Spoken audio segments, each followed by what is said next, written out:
তুমি সব বুঝো মানি, যতটুকু বুঝো না ততটুকুই আমি। উনি সব বুঝেন, এটা যেমন মানি, কিন্তু যতটুকু ওনার প্রয়োজন ততটুকু উনি আনেন, এর বাইরের টুকু আনেন না। অবশ্যই সংসদের অবশ্যই তারা নির্বাচন স্থগিত করছে জ্বালানি সংকটের কথা বলে। এই জায়গাটাতে একটা সিদ্ধান্ত আসা প্রয়োজন। আসলে কি জ্বালানি সংকটের ইস্যু, নাকি একটা গণতান্ত্রিক প্রতিষ্ঠানকে দলীয়করণ ডাকা হবে, সেইটা মূল ইস্যু? আমি তো ভেবেছিলাম মাধবী হবে কবিতার শিরোনাম। ধন্যবাদ মাননীয় আইনমন্ত্রী। সংসদ অধিবেশন চলমান আছে। আক্তার হোসেন সাহেব, আপনি কি বলতে চাচ্ছিলেন একটু বলেন 1 মিনিটে। মাননীয় স্পিকার, আপনাকে ধন্যবাদ। মাননীয় স্পিকার, গতকাল মধ্যরাতে আমরা একটা নোটিশ পেয়েছি যে বাংলাদেশ বার কাউন্সিলের নির্বাচন স্থগিত করা হয়েছে। সেই স্থগিতকরণের কারণ হিসেবে বলা হয়েছে যে দেশে তীব্র জ্বালানি সংকট, এই কারণে বার কাউন্সিলের নির্বাচন স্থগিত করা হলো।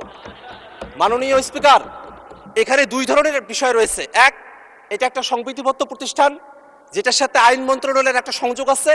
আবার জ্বালানি মন্ত্রণালয় তাদের একটা কজ দেখিয়ে নির্বাচনটাকে স্থগিত করা হয়েছে।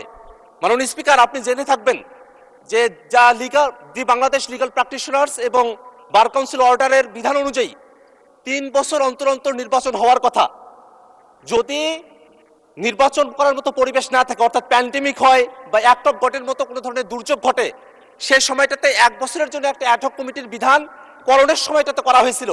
কিন্তু অন্তর্বর্তীকালীন সরকার গঠন করার পরে সেই জায়গাটাতে কোনো অ্যাক্ট অফ গড বা প্যান্ডেমিক না থাকা সত্ত্বেও নির্বাচন না দিয়ে তখন একটা অ্যাডহক কমিটি করা হয়। আগামীর অগ্রগতির ভিত্তি আনোয়ার ইস্পাত, স্ট্রংগেস্ট স্টিল সিন্স 1978। সেই অ্যাডহক কমিটিটা এখনো পর্যন্ত চলমান রয়েছে। সেই অ্যাডহক কমিটি থেকে একটা গণতান্ত্রিক যাত্রায় উত্তরণের জন্য একটা নির্বাচনের সময়সীমা ঘোষণা করা হয়েছিল যে 19শে মেতে নির্বাচনটা অনুষ্ঠিত হবে। কিন্তু গতকাল মধ্যরাতে হঠাৎ করেই সেই নির্বাচনটা স্থগিত ঘোষণা করা হলো। প্রশ্ন হলো, আমরা যখন সংসদে জ্বালানি সংকটের কথা বলছি, মাননীয় সদস্য, আপনার মূল বক্তব্যটা বুঝতে পেরেছি। এটা কার্য বিবরণীতে আনার জন্য ভালো হবে, রেকর্ড থাকবে। আপনি দয়া করে একটা নোটিশ প্রদান করুন, এই বিষয়টা অ্যাড্রেস করবে, তখন মাননীয় আইনমন্ত্রী বক্তব্য রাখতে পারবে। সেটা হলো, আমরা যখন সংসদে জ্বালানি সংকটের কথা বলি, সরকার দলের তরফ থেকে জ্বালানি সংকট নাই এই কথা বলা হয়। আবার সরকারি যে একটা প্রতিষ্ঠান তারা নির্বাচন স্থগিত করছে জ্বালানি সংকটের কথা বলে। এই জায়গাটাতে একটা সিদ্ধান্ত আসা প্রয়োজন। আসলে কি জ্বালানি সংকটের ইস্যু, নাকি একটা গণতান্ত্রিক প্রতিষ্ঠানকে দলীয়করণ ডাকা হবে, সেইটা মূল ইস্যু? এই দুটা বিষয়ে একটা সিদ্ধান্ত আসা প্রয়োজন। মাননীয় স্পিকার, আমরা নোটিশ নিয়ে আসব, কিন্তু যেহেতু আজকে জ্বালানি মন্ত্রী উপস্থিত আছেন, আইনমন্ত্রী উপস্থিত আছেন, আপনি চাইলে তাদের থেকে এই বিষয়ে একটা সুরাহা, একটা তাদের বিবৃতি আপনি তাদেরকে দেওয়ার জন্য আপনি আহ্বান করতে পারেন। মাননীয় স্পিকার, আপনাকে ধন্যবাদ। ধন্যবাদ মাননীয় সদস্য। আমার মনে হয় মাননীয় আইনমন্ত্রী বিষয়ে অ্যাড্রেস করতে চান।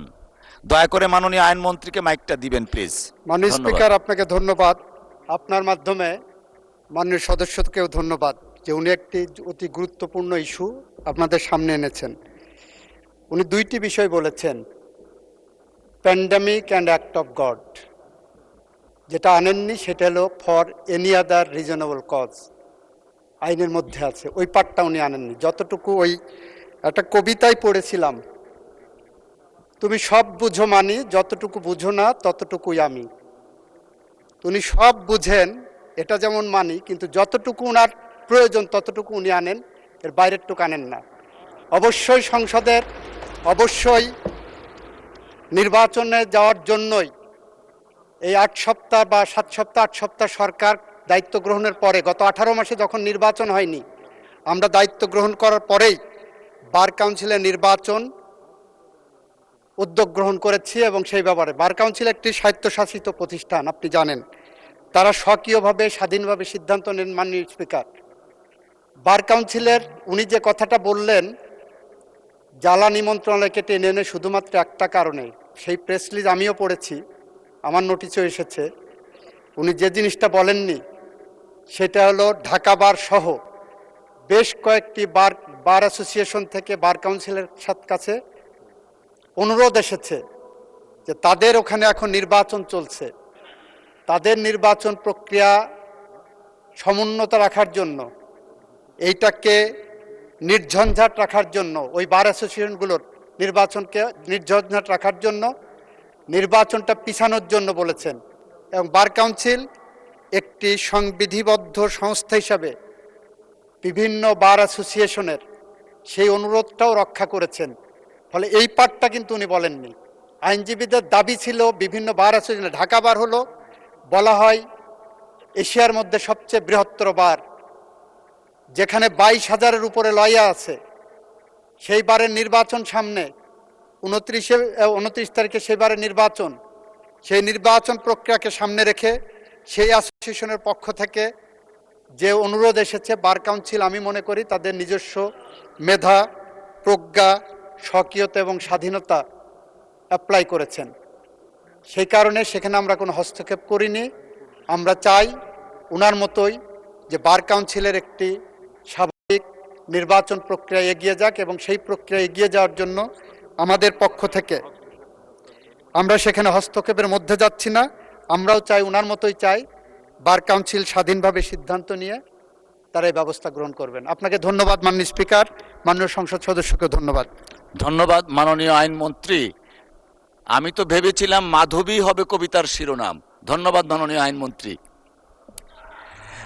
আর এই বিষয়ে বক্তব্য নেই। আপনি অধিবেশন মাননীয় আইনমন্ত্রী, আমি বললাম আমি ভেবেছিলাম কবিতার শিরোনাম হবে মাধবী। এনিওয়ে বলেছেন, শুনেছি। Thank you.